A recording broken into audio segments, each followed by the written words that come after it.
I grew up in a tough neighborhood. Sometimes a reputation follows you. Robert De Niro is Al Capone. There is violence in Chicago, of course, but not by me and not by anybody I employ, and I'll tell you why, because it's not good business. This is a movie that bleeds action from the very first frame. It's not a historical drama. Sure, the names are real, the city is real, and yes, Al Capone had his hands in every pocket of 1930s Chicago. But this is not a documentary. It's a cinematic legend, told with boldness, morality, and slow-motion gunfire that lands like a sermon at high noon. Welcome back to Review Lens. Let's talk about a truly fantastic movie, Brian De Palma's The Untouchables. It was released in 1987. The film opens like a classic crime story, a city drowning in corruption, politicians looking the other way, and criminals running the show with champagne and body counts.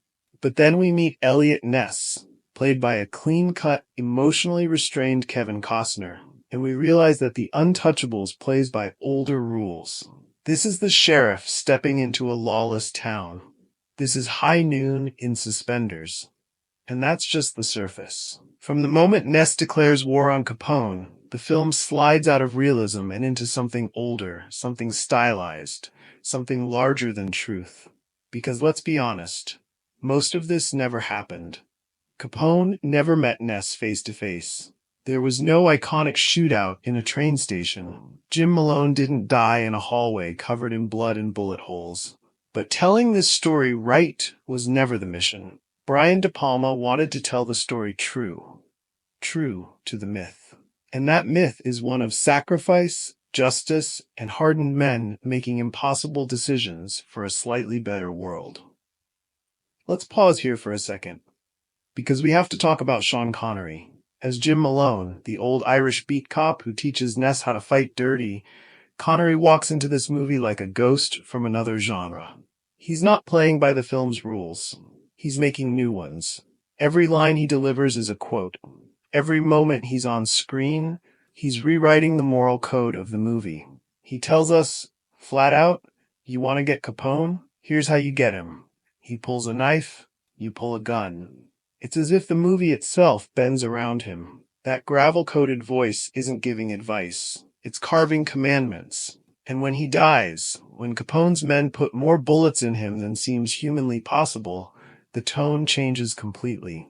Because until that moment, Ness has been a man clinging to decency in an indecent world. But Connery's death turns him. That spark of rage in Costner's eyes as he walks down a courthouse lobby with Capone in his sights, that's frontier justice now. That's Malone speaking through him with every step. Now we arrive at one of the most famous scenes in the film, the train station shootout. A mother pushing a baby carriage, a staircase, a team of mobsters descending, slow as molasses, and Ness waiting, sweat on his brow, holding two lives in the balance. What follows is a gunfight so full of slow motion and shattered glass that Eisenstein himself would have cheered from the grave. And what about De Niro? As Al Capone, he doesn't just play a villain, he performs one. Loud suits, greedy smiles, bursts of violence that feel real, because he's De Niro. But here's the genius of it. De Niro doesn't overcomplicate Capone. He doesn't turn him into a mystery. Instead, he makes him monstrous because of his simplicity. He's a king drunk on his own voice, moving through men like wine through a glass, and smashing anyone who tells him no. But he never gets a full confrontation with Ness. And that's not a flaw. That's the point. The Untouchables understand something few modern films do. When the good guy and bad guy almost never meet, their war becomes real.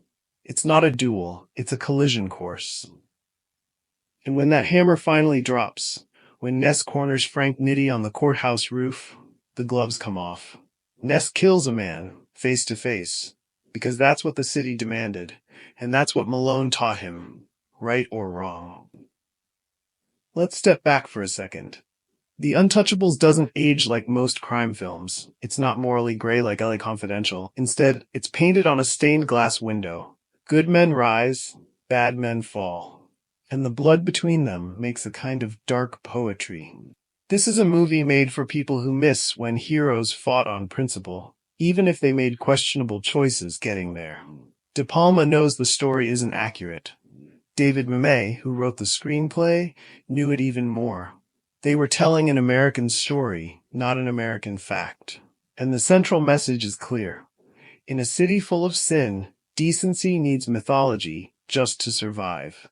That's why The Untouchables hits differently. It's not gritty, it's elevated, it's not chaotic, it's precise. It's less about what really happened and more about what we want to believe happened when the rules finally broke and someone decided to push back. Because the truth is, the real Untouchables were never men. They were ideas. Integrity, loyalty, sacrifice, and sometimes vengeance. And those ideas, they still hold the line. So that's it for The Untouchables. What did you think of this one? We love this movie. Leave a comment for us and tell us your opinion. And thanks for watching, and don't forget to like, share, and subscribe for more reviews and deep dives into great movies. And as always, see ya on the next one. Save us a balcony seat and extra butter on the popcorn. I want to hurt the man Malone. I want to start taking the battle to him. I want to hurt Capone. This man can finger Al Capone. This man can put Capone behind bars. Well, what's the matter? Can't you talk with a gun in your mouth? You're not to approve of your methods. Yeah? Well, you're not from Chicago.